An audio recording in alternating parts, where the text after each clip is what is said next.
लगातार गिरावट हो रही है, तो क्या म्यूचुअल फंड का जो इन्वेस्टमेंट है उसको रोक दिया जाए? मेरा बेटा भी मुझसे पूछता है कि क्या पापा म्यूचुअल फंड में जो पैसा मैं डिपॉजिट कर रहा हूं उस पर रोक लगा दूं। मेरी बेटी भी मुझसे पूछती है, मेरे अन्य रिश्तेदार भी मुझसे पूछते हैं, मेरे भाई भी मुझसे पूछते हैं कि क्या करें आज के इस सिनारियो में, आपने क्या किया है। क्योंकि सब लोग जानते हैं कि मैं फाइनेंस से रिलेटेड हूं, तो लोग मुझसे इस तरह की बातें करते हैं, लोग मुझसे पूछते हैं, सलाह मांगते हैं। जरूरी नहीं है कि मैं जो सलाह देता हूं उस सलाह को आपको एक्सेप्ट ही करना है, उस पर अपने विवेक के अनुसार आपको विचार करना है। क्योंकि शेयर मार्केट, जैसा कि आप देख भी रहे हैं, अनिश्चितताओं का व्यापार है, इसमें कोई दो राय नहीं है। इसलिए हम लोग कभी भी किसी को डायरेक्टली सलाह नहीं देते, सब कुछ उसके डिस्क्रिप्शन के ऊपर छोड़ देते हैं। वो उसकी मर्जी है, उसकी इच्छा है। हानि और लाभ, ये दो बातें बताना, ये हमारा ऑब्जेक्ट है। अगर मुझे कुछ उस विषय में जानकारी है तो उसके बारे में थोड़ी जानकारी देना, आपस में शेयर करना, ये तो बनता है। लेकिन किसी के ऊपर कोई दबाव नहीं है कि वो उसको बंद करे या चलाए। अगर वो चलाता है तो उसकी भी रिस्पॉन्सिबिलिटी उसी की होगी, और अगर वो बंद करता है तो उसकी रिस्पॉन्सिबिलिटी भी उसी की होगी। कोई भी सलाहकार आपको केवल सलाह देता है, इसका मतलब ये नहीं है कि आप उसके लिए बाध्य हैं। और क्या करना चाहिए वाकई में, मैंने क्या किया अपने म्यूचुअल फंड का, और मैं लोग अपने बेटे को या अपनी बेटी को या अपने रिश्तेदार को क्या सलाह दे रहा हूं आज की तारीख में, बस मैं आपको वो बताने जा रहा हूं जो सलाह मैं उन लोगों को दे रहा हूं। बस इतनी सी बात है। हो सकता है कि आप भी चिंतित होंगे, आप भी निवेश कर रहे होंगे, और लगातार 6 महीने से आप भी टीवी में देख देख के, पेपर में पढ़ पढ़ के, और यूट्यूब इत्यादि पे न्यूज में देख देख के टेंशन में आ रहे होंगे कि अरे शेयर मार्केट तो लगातार गिरता चला जा रहा है, सेंसेक्स लगातार गिरता चला जा रहा है, ऐसे गिरते हुए अवस्था में मेरा पैसा डूबता चला जा रहा है। हर महीने आपके पास स्टेटमेंट भी आता है, अगर आपने म्यूचुअल फंड में इन्वेस्ट कर रखा है तो जिस कंपनी के मार्फत आपने इन्वेस्ट कर रखा है उसका स्टेटमेंट भी आपके पास आता है। उस स्टेटमेंट में भी एनएवी लिखा होता है, उस स्टेटमेंट में भी यूनिट्स लिखे होते हैं, मल्टीप्लाई करके आपका टोटल अमाउंट कितना बना ये भी लिखा होता है। आप बार बार उसको मैच करते हैं पिछले महीने से इस महीने, तो बोले अरे यार हमने तो इस बार 25,000 रुपया और डाल दिया, लेकिन मेरा जो टोटल अमाउंट दिख रहा है NAV into units is equal to total amount, वो तो डाउनफॉल में दिख रहा है। तो चिंतित होके आप उसको ब्लॉक करने के बारे में सोचते हैं, उसको रोकने के बारे में सोचते हैं। अगर आप भी ऐसा सोच रहे हैं तो आज का वीडियो ये आपके लिए बहुत ही इंपॉर्टेंट है, इसको सुन लीजिए। करना नहीं करना आपकी मर्जी है, क्योंकि कोई भी व्यक्ति आपको केवल सलाह दे सकता है। अगर सलाह अच्छी लगे तो आगे उसको कंटिन्यू करिए, नहीं सलाह अच्छी लगती है तो आपके ऊपर निर्भर करता है कि आप क्या करना चाहते हैं। तो इसके लिए रोकना चाहिए या नहीं रोकना चाहिए, इसके लिए मेरा कुछ प्रश्न आप लोगों से है। जैसे कि एक छोटा सा प्रश्न समझिए कि हम इन्वेस्टमेंट पर्पज से गोल्ड परचेज करना चाहते हैं। Got it? आप समझ रहे होंगे मेरे बात को कि हम इन्वेस्टमेंट पर्पज से, नॉट मैरिज पर्पज से, क्योंकि मैरिज पर्पज से जब हम परचेज करते हैं गोल्ड तो वहां पर मैरिज की जो डेट होती है अकॉर्डिंगली हमको उसके हिसाब से ही सारा काम करना होता है। तो वहां रेट ज्यादा हो रेट कम हो उससे कोई फर्क नहीं पड़ता। भाई परचेज करना है तो करना है। किसी को अगर हमें गोल्ड गिफ्ट करना है, किसी बिटिया की शादी है, मुझे उसको एक अंगूठी गिफ्ट करना है, तो मैं ये नहीं देखूंगा कि उसका रेट क्या चल रहा है। जो भी रेट होगा मुझे अगर गिफ्ट करना है तो करना है, तो उस अवस्था में नहीं। लेकिन एक अलग सिस्टम होता है इन्वेस्टमेंट का कि मेरे पास 10 लाख रुपया आया, अब मुझे उसको इन्वेस्ट करना है गोल्ड में। अब हम क्या करेंगे, अब हम गोल्ड के रेट को एनालाइज करेंगे और ये देखने का प्रयास करेंगे कि गोल्ड का रेट डाउन कब होता है। और डाउन स्थिति में जब हम गोल्ड परचेज करेंगे तो उसका रिटर्न, अगर हमें कल को साल 2 साल 3 साल 5 साल बाद उसको बेचना पड़े तो उसका हमें रिटर्न अच्छा मिलेगा। ऐसा ही होता है। अगर हम हाई रेट पे परचेज कर लेंगे, जैसे अभी प्रेजेंट टाइम में जो रेट चल रहा है 87,000 88,000 10 ग्राम का, अगर हम उस रेट पे परचेज करते हैं और कल को रेट डाउन होकर 75,000 आ जाता है, 70,000 आ जाता है, क्योंकि वो भी अप्रत्याशित है, कुछ भी हो सकता है।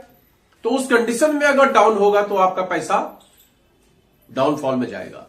और अगर आपने 87,000 85,000 में परचेज किया और रेट बढ़ के 95,000 हो गया और आपने गोल्ड बॉन्ड परचेज करके रखा हुआ है, क्योंकि इन्वेस्टमेंट पर्पज से जनरली लोग जेवर जावरात नहीं बनवाते हैं, या तो 24 कैरेट का सोना खरीदते हैं या फिर गोल्ड बॉन्ड खरीदते हैं। बॉन्ड बिल्कुल सेम उसी तरीके का होता है, जिस रेट पे आपने उसको परचेज किया उस डेट को गोल्ड का क्या रेट होता है, और एक कागज का टुकड़ा होता है। वो सेफ्टी की कोई दिक्कत नहीं होती है, चोरी चमारी का कोई डर नहीं होता है, किसी भी तरह का लॉस का कोई संभावना नहीं होता है। लॉस इस सेंस में नहीं कि मार्केट डाउन हो जाएगा तो भी आपको बढ़ के मिलेगा, ऐसा नहीं होता। लॉस का मतलब जैसे गोल्ड में एक डर बना रहता है, घर में रखे हुए हैं तो भी डर बना है, पहने हुए हैं तो भी डर बना है, तो उस डर का वहां पे, क्योंकि सिंपल एक पेपर का टुकड़ा है गोल्ड बॉन्ड, तो वो बॉन्ड जनरली लोग परचेज करते हैं और जिस समय सेल करना होता है उस समय उसी बॉन्ड को सरेंडर कर देते हैं। जैसे हम लोग एफडी परचेज करते हैं और एफडी को सरेंडर कर देते हैं। तो एफडी में जो भी पैसा हम इन्वेस्ट करते हैं वो क्या होता है, सिंपल पेपर के रूप में आपको मिल जाता है कि आपने इतना रुपया इन्वेस्ट किया, इतना रेट ऑफ इंटरेस्ट है, इतने दिन बाद आपको इतना रुपया मिल जाएगा। उस डेट को जाइए, वो पेपर दीजिए, उस पर एक साइन कर दीजिए, I want to withdraw my amount, और वो बैंक वाला आपके अकाउंट में ट्रांसफर कर देगा, दैट्स ऑल। उसी तरीके से आपका गोल्ड लोन होता है। तो मेरे कहने का मतलब ये है कि हम वो गोल्ड जो परचेज करेंगे वो कब करेंगे, जब हमारा गोल्ड का जो रेट है मार्केट का वो हमें डाउन दिखेगा। और अगर इस बात की संभावना है कि अभी रेट और चढ़ेगा, तो फिर एक बार हम जरूर कोशिश करेंगे कि भाई परचेज कर ले, रेट चढ़ेगा तो हमें उसका बेनिफिट मिलेगा। और अगर ये संभावना है कि अब तो साल के खत्म हो गई हैं, बहुत सारी बातों का फैक्टर होता है गोल्ड के भी ऊपर जाने और नीचे जाने में, तो अगर उस फैक्टर के अनुसार हमें यह लगेगा कि नहीं आगे चल के गोल्ड का रेट डाउन होने वाला है, तो हम क्या करेंगे, नहीं परचेज करेंगे। उसी तरीके से शेयर मार्केट में मेरे अनुसार, अकॉर्डिंग टू मी, जरूरी नहीं है कि आप उसको फॉलो करें, लेकिन अगर जिस समय शेयर मार्केट का रेट डाउन है उस समय हमको इन्वेस्ट करने का सबसे बेहतर समय होता है मेरे अनुसार। अगर आप किसी भी एक्सपर्ट को सुनेंगे जो आज की डेट में बहुत सारा पैसा शेयर मार्केट में लगा के रखे हैं, तो वो आपको यही सलाह देंगे कि जिस समय में शेयर मार्केट का रेट डाउन होता है उस समय शेयर मार्केट में ज्यादा इन्वेस्ट करना चाहिए। और जिस समय लोग ग्रीडी होते हैं, मतलब लोग लालची होके शेयर मार्केट भाग रहा है, उस समय में आपको शांत रहना चाहिए, क्योंकि उस समय के उतार चढ़ाव से आपको निश्चिंत रहना चाहिए। उस समय इन्वेस्ट करने का समय नहीं होता, उस समय इंतजार करने का समय होता है। और जिस समय डाउनफॉल होता है उस समय इन्वेस्ट करने का समय होता है। जैसे कि एक छोटा सा एग्जांपल समझने का प्रयास करिए। एक तो हमने गोल्ड से आपको समझाने का प्रयास किया, दूसरा इस बात को समझने का प्रयास करिए कि आज से 15 साल पहले, 18-20 साल पहले, 2007 की बात करते हैं।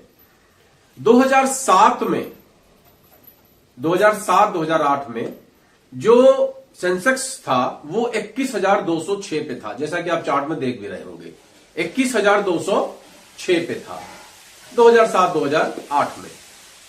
उस समय में जिन लोगों ने भी म्यूचुअल फंड में इन्वेस्ट करना स्टार्ट किया या शेयर मार्केट में कुछ ऐसा परचेज किया, या जैसे उस समय मुझे याद है कि एक बजाज की पॉलिसी आई थी, उस पॉलिसी को हमने परचेज किया था, फैमिली गेन या ऐसे कुछ करके पॉलिसी थी 15 साल की। 75% उसमें फर्स्ट ईयर में यूनिट्स एलोकेट होता था और उसके बाद सेकेंड ईयर में 93, थर्ड ईयर में 93, इस तरह से था, और फोर्थ ईयर में 105, ऐसा करके यूनिट्स अलॉट होता था। वो 15,000 महीने का हमने स्टार्ट किया था, वो भी टोटली बेस्ड था शेयर मार्केट के ऊपर। और 2022 में जब उसकी मैच्योरिटी का समय आया, मैंने उससे पहले उसको निकाल लिया था। अगर मैं उसको 2022 तक भी रखता, 15 साल की पॉलिसी थी, 2007 में स्टार्ट किया था, और 2022 तक अगर उसको मैं रखता तो 15,000 के रेट से मेरा जब भी उसमें पैसा डिपॉजिट हुआ, जैसे 2007 में जो भी यूनिट्स में को मिले, 2008 में जब जो भी यूनिट्स मिले, 2009 में जब भी इन्वेस्ट हुआ जो यूनिट्स मिले, ऐसा करके 2022 में जब मैच्योरिटी का समय आया, उस समय में सेंसेक्स जो था वो 62,245 पे था। अगर मेरे पॉइंट को आप समझ रहे हैं तो आप उसको समझिए कि हमने 2007 में स्टार्ट किया, 21,206 पॉइंट उस समय सेंसेक्स का था। 2013-14 में 5 साल बाद मात्र 1,000 का इजाफा करके 22,000 तक हुआ। 2019-20 में 42,000 पे था, और जब पॉलिसी के मैच्योरिटी का समय आया 2022 में, उस समय में सेंसेक्स 62,000 का रेट था। अब आप विचार करिए कि मुझे 2007 में पॉलिसी लेने से घाटा हुआ होगा या फायदा हुआ होगा। जो 21,000 के सेंसेक्स में हमने लिया, 15,000 रुपया इन्वेस्ट किया और हर साल इन्वेस्ट किया, उस समय में 21,000 से एक साल में 22,000 हुआ, फिर धीमे धीमे 23,000, 24,000, धीमे धीमे बढ़ा होगा ग्रेजुअली, और लास्ट में जिस समय निकालने का समय आया उस समय 62,000, मतलब करीब करीब तिगुना सेंसेक्स ऊपर जा चुका था। तो आप सोचिए कि 15,000 करके 15 साल में करीब करीब 2.25 लाख रुपए डिपॉजिट हुआ, और उसकी मैच्योरिटी अगर बनेगी तो करीब करीब 8 से 10 लाख रुपए की मैच्योरिटी आएगी।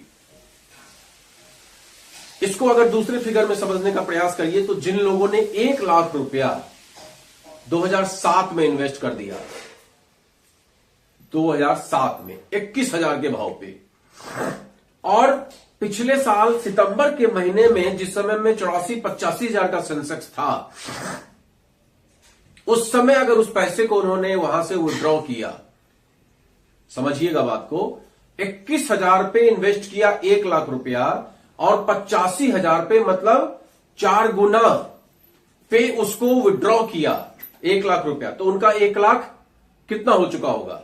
4 लाख के ऊपर, सिंपल आंकड़े से। बाकी उन्होंने किस प्लान में लगाया होगा वो सब बात की बात है, मैं इतना डिटेल में आपसे बात नहीं कर रहा हूं। सिंपल एक कैलकुलेशन हम लोग समझने का प्रयास कर रहे हैं कि अगर 2007 में 21,000 के भाव पे 1 लाख रुपए इन्वेस्ट किया गया, और 2024 में सितंबर के महीने में उसको विड्रॉ किया गया, तो आपका पैसा 1 लाख का 4,000 हो चुका है। कितने दिन में? करीब करीब 16-17 साल में, 16 या 17 साल में। तब आप खुद सोच के देखिए कि कहां ऐसा होता है कि 17 साल 15 साल में आपका पैसा 4 गुना हो जाए। तो भैया कहीं रिस्क है तो गेन भी है, इसमें कोई दो राय नहीं है। और यह बिल्कुल ध्रुव सत्य है कि लॉन्ग टर्म इन्वेस्टमेंट में कभी भी नुकसान नहीं देखा गया है, अगर आपके अंदर कैपेसिटी है लॉन्ग टर्म इन्वेस्टमेंट की। म्यूचुअल फंड का जो इन्वेस्टमेंट होता है बेसिकली लॉन्ग टर्म इन्वेस्टमेंट ही ज्यादातर लोग करते हैं, एक बड़े फ्यूचर प्लानिंग के साथ किया जाता है। कुछ लोग ऐसे होते हैं जो शॉर्ट टर्म भी करते हैं, साल भर के लिए, 3 साल के लिए, जैसे कि म्यूचुअल फंड में भाई कहीं भी हम इन्वेस्ट करेंगे उससे बढ़िया म्यूचुअल फंड में हमने साल भर के लिए लगा दिया, 2 साल के लिए लगा दिया, छोटे छोटे गोल अपने सेट कर लिए कि भाई ये मिलेगा तो ये कर लेंगे, वो मिलेगा तो वो कर लेंगे। लेकिन वहां पे आपके पास अपॉर्चुनिटी होती है कि आप उस पैसे को विड्रॉ मत करिए और वेट करिए आगे। आप चाहे तो उसका फंड चेंज कर सकते हैं, स्मॉल कैप से मिड कैप या लार्ज कैप में उसको लगा के वेट कर लीजिए। तो इस तरीके से अगर हम करते हैं तो आप देखेंगे कि कहीं से भी म्यूचुअल फंड जैसे में आपका नुकसान नहीं होता है। गिरते मार्केट में भी, जिस समय मार्केट गिर रहा है उस समय में भी अगर म्यूचुअल फंड में हम रेगुलर इन्वेस्ट करते रहते हैं तो आपको लंबे समय में वो अच्छा रिटर्न ही देता है। म्यूचुअल फंड में जो एसआईपी प्लान होता है उसको थोड़ा समझने का प्रयास करते हैं। म्यूचुअल फंड में एसआईपी प्लान क्या होता है? एसआईपी का मतलब होता है सिस्टमैटिक इन्वेस्टमेंट प्लान, मतलब एक सिस्टम के अनुसार हम म्यूचुअल फंड में इन्वेस्ट करना शुरू कर देते हैं। तो म्यूचुअल फंड में सिस्टमैटिक इन्वेस्टमेंट क्या होता है? सिस्टमैटिक इन्वेस्टमेंट का मतलब होता है जैसे आपने सोच लिया कि पर डे मेरे को जमा करना है तो पर डे आप जमा कर सकते हैं। आपने सोच लिया मंथली जमा करना है तो मंथली आप कर सकते हैं। जनरली जो सैलरीड लोग होते हैं, तनख्वाह वाले लोग होते हैं, उनके पास तो महीने में एक बार पैसा आता है तो वो जनरली मंथली स्टार्ट करते हैं। कुछ लोग क्वार्टरली स्टार्ट करते हैं, कुछ लोग एनुअल स्टार्ट करते हैं, कुछ लोग सिंगल रखते हैं। जनरली जो सबसे पॉपुलर है वो है मंथली, क्योंकि सबसे ज्यादा सैलरीड लोग जो होते हैं वो कहीं ना कहीं इन्वेस्ट करने के से बेटर म्यूचुअल फंड में इन्वेस्ट करना ज्यादा बेटर ऑप्शन समझते हैं। आजकल आप देख रहे होंगे कि गवर्नमेंट भी जो पेंशन स्कीम का पैसा है उसको भी म्यूचुअल फंड में इन्वेस्ट कर रही। उसी तरीके से एक इंडिविजुअल पर्सन भी किसी न किसी के मार्फत या डीमेट अकाउंट के द्वारा म्यूचुअल फंड में डायरेक्टली इन्वेस्ट करते हैं। और जब म्यूचुअल फंड में इन्वेस्ट करते हैं और उसको आप एक लंबे पीरियड के लिए ले लीजिए, 15 साल के लिए, 20 साल के लिए, रिटायरमेंट प्लान कर लीजिए, मैरिज प्लान कर लीजिए, बच्चों का एजुकेशन, हायर एजुकेशन प्लान कर लीजिए, इस टाइप का कोई भी जो आप प्लान कर लेते हैं, अब उसमें आप कैलकुलेशन को समझने का प्रयास करिए। हर महीने हम कहते हैं आपका मात्र 5,000 रुपया महीना जाता है। अब पिछला एग्जांपल लेके देखते हैं। आपने 2001 में स्टार्ट किया और 25 साल के लिए स्टार्ट किया। Got it? 2001 में स्टार्ट किया और 25 साल के लिए, मतलब 2026 में आपकी मैच्योरिटी आएगी। अब इसको समझिए कि 2001 में जो सेंसेक्स का रेट था वो था 3,759, तो उसके हिसाब से आपको यूनिट्स अलॉट हुए, जो भी आपने 10,000 15,000 डाले, 10,000 ही मोटा मोटी मान लीजिए। तो 10,000 में उस समय यूनिट्स कितना डाउन था, उसके हिसाब रेट कितना डाउन था, उस हिसाब से आपको यूनिट्स क्या हुए होंगे, ज्यादा मिल गए होंगे। उसके बाद 2002 में सेंसेक्स कुछ बढ़ा होगा, थोड़े से यूनिट्स कम हुए होंगे, फिर कुछ और बढ़ा होगा, फिर यूनिट्स और डाउन हुए होंगे। 2007-8 में जैसा हमने आपको बताया करीब करीब 3,700 का हो गया था, 21,000 7 टाइम्स ज्यादा हो गया था, तो उस समय यूनिट्स और कम मिला होगा। 2013-14 में 22,000 का था तो यूनिट्स थोड़ा सा उसी हिसाब से मिला होगा। 2020-21 में 52,000 हो गया तो यूनिट्स उसी हिसाब से कम मिला होगा। अब होते होते 2000 मान लीजिए आज ही की डेट में हम मैच्योरिटी निकालना चाहते हैं, तो प्रेजेंट टाइम में 2001 से अगर लेंगे तो कितना समय हो गया, 24 साल हुआ।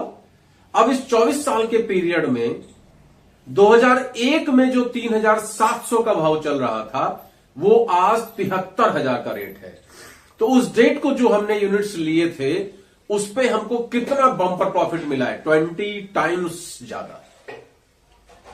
अगर 2007 में 21,000 का सेंसेक्स था तो हमको 3 टाइम्स ज्यादा। अगर 2019-20 में 42,000 का सेंसेक्स था तो हमको डबल का फायदा। इस तरीके से कैलकुलेट करते करते करते आज की डेट में कितने यूनिट्स हैं आपके पास और क्या एनएवी है आज के डेट में, आप जब उसको मल्टीप्लाई करके अमाउंट देखेंगे तो रेगुलर प्लान की वजह से आपको बम्पर प्रॉफिट ही नजर आएगा, कहीं से भी नुकसान नजर नहीं आएगा। ये जितने नुकसान दिखाई देते हैं खासकर म्यूचुअल फंड में, वो टेम्पररी की वजह से दिखाई देते हैं, जो लोग शॉर्ट टर्म इन्वेस्टमेंट करते हैं और जिन लोगों के अंदर पेशेंस नहीं होता है। क्योंकि म्यूचुअल फंड में कोई ऐसा प्रतिबंध नहीं होता है कि आपने 15 साल का कर दिया तो 15 साल ही आपको इंतजार करना है। आपने अगर 15 साल का कर दिया और आपको बीच बीच में पैसे की जरूरत है, उसको भी आप विड्रॉ कर सकते हैं। जैसा कि आप देख रहे होंगे निपॉन इंडिया से मेरे पास बराबर मेल अभी भी आता रहता है। वो अक्सर आपको अवेयर करते रहते हैं, अक्सर आपको जो भी आपका इन्वेस्टमेंट होगा उसका स्टेटमेंट आपको भेजते रहते हैं, एक्सपर्ट ओपिनियन आपको देते रहते हैं, साथ में वीडियोस लगे होते हैं एक्सपर्ट्स के कि आप इनकी बात को सुनिए, अगर आपको अच्छा लगता है तो आगे इसको फर्दर कंटिन्यू करिए। तो सारी सुविधा वो आपको प्रोवाइड कराते हैं। फंड ट्रांसफर के लिए आपको सजेशन देते रहते हैं आप, क्योंकि म्यूचुअल फंड में बेसिकली जो भी फंड मैनेजर होता है उसका मेन ऑब्जेक्ट होता है ज्यादा से ज्यादा रिटर्न आप तक पहुंचाना, उसका वर्क ही यही है। अब इसके लिए वो करता क्या है कि आपके जितने पैसे होते हैं उसको टुकड़ों टुकड़ों में विभिन्न शेयर मार्केट में विभिन्न कंपनियों में वो लगा देता है। किसी में 1%, किसी में 2%, किसी में 5%, किसी में 2.5%, ऐसा करके वो लगा देता है और फिर उसके ऊपर निगाह रखता है। ऐसा नहीं कि लगा दिया तो निश्चिंत हो गया, वो उसके ऊपर, आपके पास इतना एक्सपर्टीज नहीं है जितना उन लोगों के पास है, वो देखते रहते हैं और उसी हिसाब से वो अपना चेंज भी करते रहते हैं। अल्टीमेटली जो उनका एक टारगेट होता है वो होता है आपको एक अच्छा रिटर्न देना। लेकिन अनफॉर्चुनेटली अगर मार्केट बहुत ही डाउन चलता चला जा रहा है तो वो लोग भी जो फंड मैनेजर्स हैं उनके हाथ भी बंधे हुए हैं, वो क्या कर सकते हैं। उस अवस्था में वो आपको ये सलाह देते हैं कि वेट, इंतजार करिए, डोंट क्विट, मार्केट को मत छोड़िए। ये टेम्पररी शेयर मार्केट का खेल नहीं है।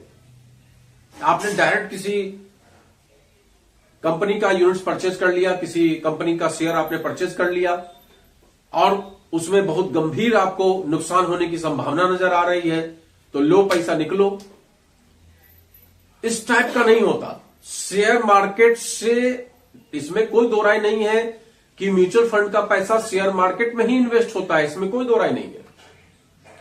विभिन्न कंपनियों में इन्वेस्ट होता है, इसमें भी कोई दो राय नहीं है।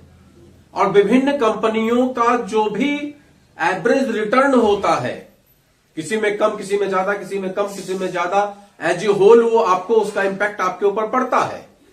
लेकिन जब इन चीजों को आप लॉन्ग पीरियड में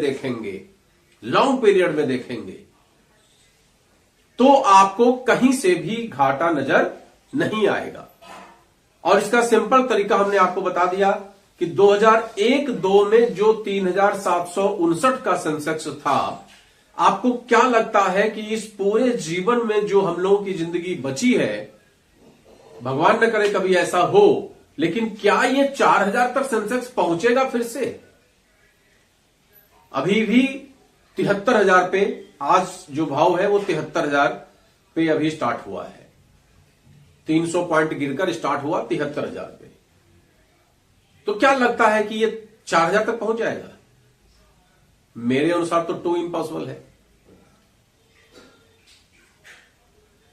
तो इस डाटा को देखते हुए कि लॉन्ग टर्म में कोई भी नुकसान नहीं होता है इस म्यूचुअल फंड में, आपको मेरे अनुसार तो इसको रोकना नहीं चाहिए, लगातार इन्वेस्ट करना चाहिए।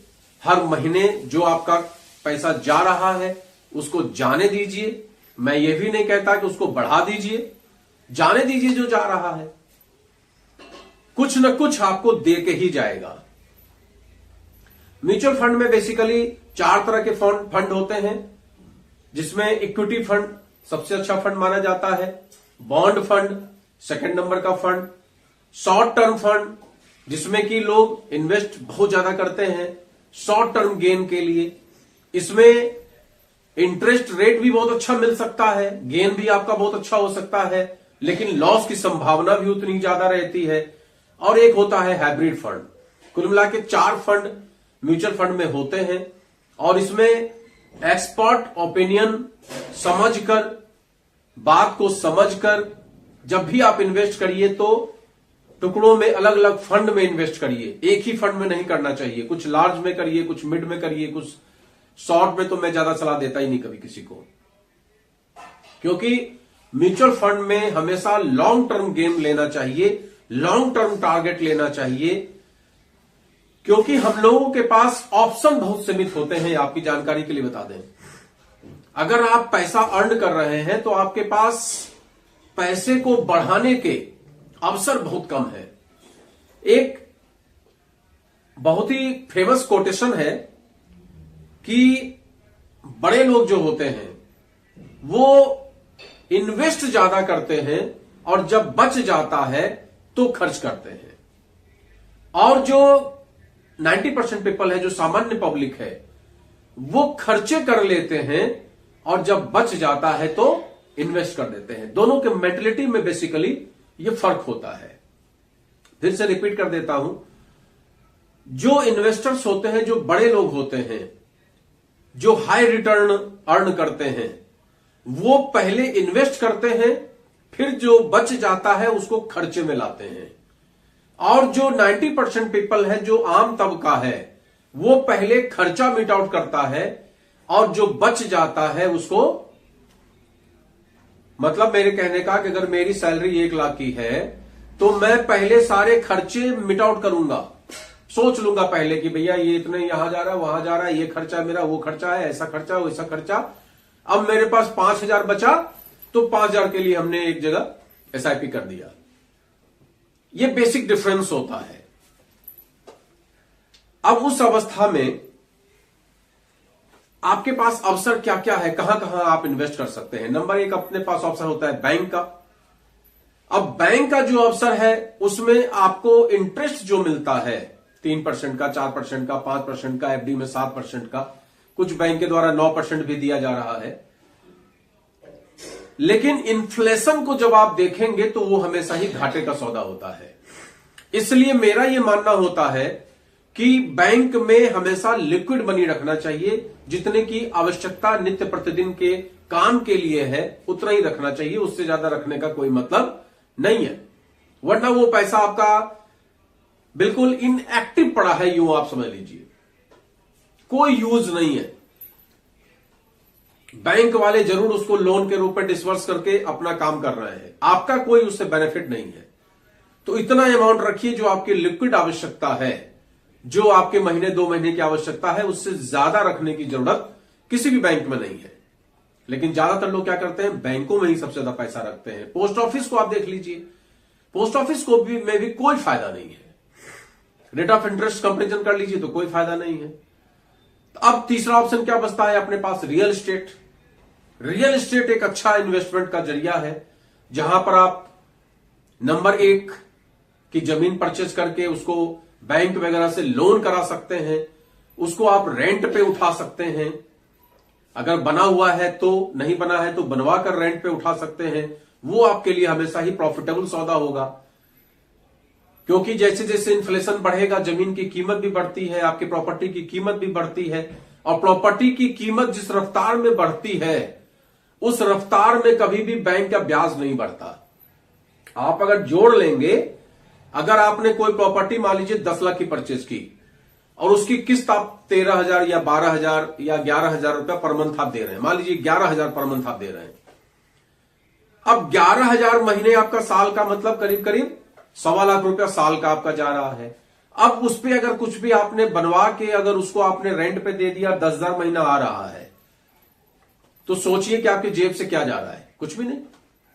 और 15 साल का अगर इंस्टॉलमेंट आपने बैंक से बनवा लिया और वहां से रेंट आ रहा है, वहां आप दे दे रहे हैं, वहां से रेंट आ रहा है, वहां आप दे दे रहे हैं, अल्टीमेटली 15 साल बाद बैंक का लोन फ्री और आपकी प्रॉपर्टी कम से कम, जो आपने 10 लाख की प्रॉपर्टी परचेज की थी, बनवाने के बाद अगर वो 20 लाख की प्रॉपर्टी हो गई है, तो 15 साल बाद कुछ भी नहीं होगा तो वो कम से कम 50 लाख 60 लाख की प्रॉपर्टी होगी। तो कहीं भी घाटे का सौदा नहीं होता है। अगर आपने बैंक को इंस्टॉलमेंट दिया 1.25 लाख और 15 साल में आपने 20 लाख रुपया भी दे दिया और यहां पर आपकी प्रॉपर्टी 50 लाख की तैयार हो गई है, तो आपका 30 लाख का बम्पर प्रॉफिट ही है, कहीं से नुकसान नहीं है। लेकिन उसके बावजूद भी आप देखेंगे कई लोगों को रियल एस्टेट में भी घाटा हो जाता है, क्योंकि उनका इन्वेस्टमेंट ऐसी जगह पे हो जाता है जहां वो निगेटिव चल रहा है।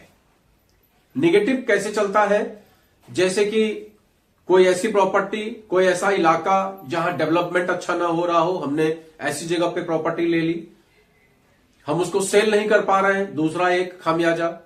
तीसरा, अक्सर लोग क्या करते हैं कि प्रॉपर्टी डीलर से, कुछ आजकल कंपनियां ऐसी चलती हैं जिसमें मंथली इंस्टॉलमेंट करके आप पेमेंट करते हैं और लास्ट में 5 साल बाद 7 साल बाद वो रजिस्ट्री करते हैं और अल्टीमेटली रजिस्ट्री के समय में आपको जमीन वो यहां के बदले वहां, वहां के बदले वहां, तो ऐसे लोगों का 90% घाटे का सौदा ही होता है।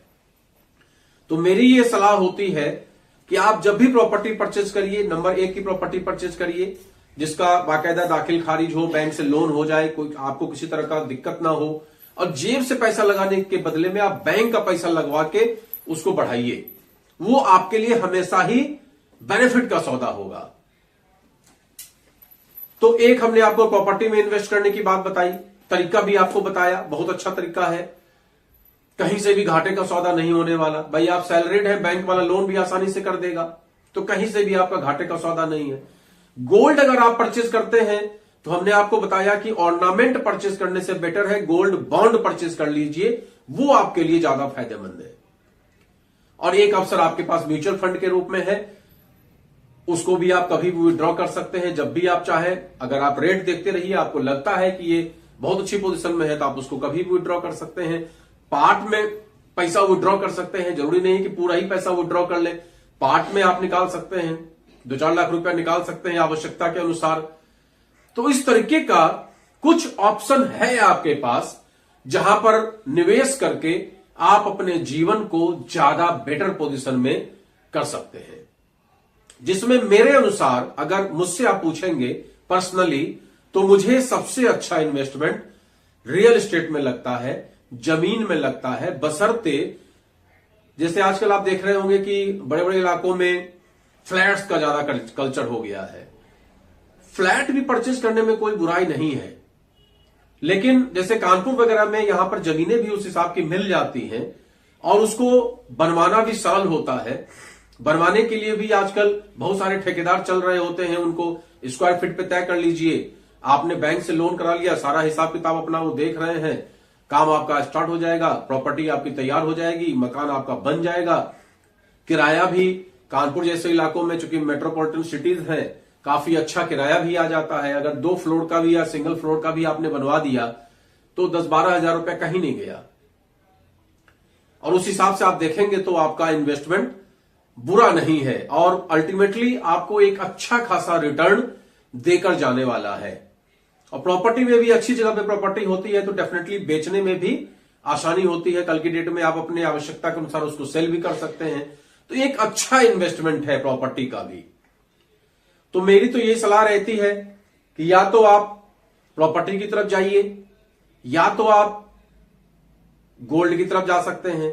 गोल्ड में भी प्रेजेंट टाइम में तो रेट इतना ज्यादा हाई है कि बड़ा मुश्किल है। और अगर आप म्यूचुअल फंड शेयर मार्केट की तरफ गए हैं तो बस मेरी सलाह इतनी है कि पेशेंस रखिए, धैर्य रखिए। शेयर मार्केट हमेशा ही पेशेंस का काम है, धैर्य का काम है। अगर आपका दिल कमजोर है तो उस दिल को मजबूत कीजिए और कामयाबी आपको निश्चित तौर पे मिलेगी। धैर्य के साथ लगे रहिए, डटे रहिए, हर महीने देते रहिए। एक न एक दिन समय लगेगा, लेकिन एक न एक दिन आपकी स्थिति सुधरेगी और आपका रिटर्न आपको जबरदस्त मिलेगा अगर आप पेशेंस रखते हैं। अगर मेरा ये वीडियो आपको अच्छा लगता है तो आप लोगों को जरूर भेजिए, लोगों को सलाह जरूर दीजिए। छोटी मोटी बातों से मैं जो समझाने का प्रयास करता हूं, जो मेरे इतने साल का मेरा जो तजुर्बा है, जहां जहां मैंने इन्वेस्ट किया है, मैंने भी अपने जीवन में बैंक में पैसा रखा, बहुत सारा पैसा नहीं रखा लिक्विड मनी के रूप में कोई रखने से। चूंकि मैं कभी ऑडिटर रहा हूं तो मुझे इस बात की पूरी जानकारी है कि बैंक वाले कितना इंटरेस्ट देते हैं, क्या देते हैं, नहीं देते हैं। अननेसेसरी वहां इन्वेस्ट करने से कोई फायदा नहीं है। इसलिए मैंने प्रॉपर्टी में ज्यादा इन्वेस्ट किया। तो आज जिन जिन प्रॉपर्टी में मैंने इन्वेस्ट किया, अगर कहीं 10 लाख की प्रॉपर्टी में इन्वेस्ट किया तो आज वो 20 लाख से ऊपर हो चुका है। 20 लाख में इन्वेस्ट किया तो आज 50 लाख से ऊपर हो चुका है। जहां 35-40 लाख रुपए इन्वेस्ट किया आज वो 1 करोड़ के आसपास में है। तो हर जगह प्रॉफिट ही दिखाई दे रहा है और लोगों को भी उचित सलाह देते रहते हैं। कई बार हमने ये भी देखा है कि लोगों ने 12 लाख की प्रॉपर्टी परचेज की और उनको 12 लाख भी मिलना मुश्किल हो जाता है। तो ये भी एक गणित है, इसको समझने की जरूरत है। अगर आप अंधे बन के इन्वेस्ट करेंगे तो कहीं ना कहीं से आपका नुकसान हो सकता है, क्योंकि मार्केट में एक से एक चालाक लोग पड़े हुए हैं जो आपका पैसा कहीं गलत जगह लगवा देते हैं। तो उससे सतर्क भी रहने की जरूरत है।